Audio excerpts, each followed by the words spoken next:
Hey guys, Jay Massey here, and welcome back to the channel. This is the place where we always talk about short-term rentals, how to run them better, make them better, and ultimately help you earn more money.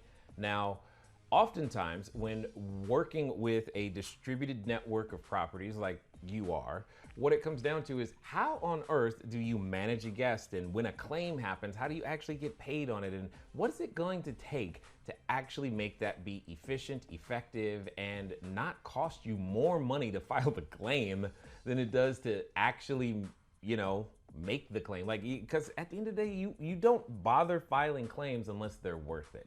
Right? And I know some of you want to make sure that if they bent a spoon, you probably want to charge them for it. But at the end of the day, sometimes it's just not worth it. But when it is worth it, what equipment can you use? How can you make sure that your claims don't get kicked back and denied? And what proof do you absolutely need to make that happen? Well, I'm going to share with you a system that we love to use. In fact, it actually earns us money more than it costs us, which is we're really excited about that part. And I think you should be too.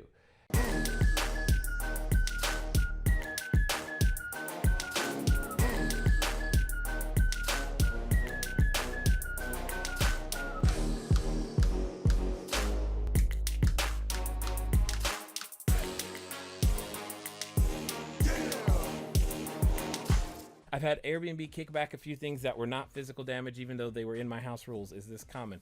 Yeah, they always kick back as many as they by default do their best to kick back. One of the things that I love, Kara,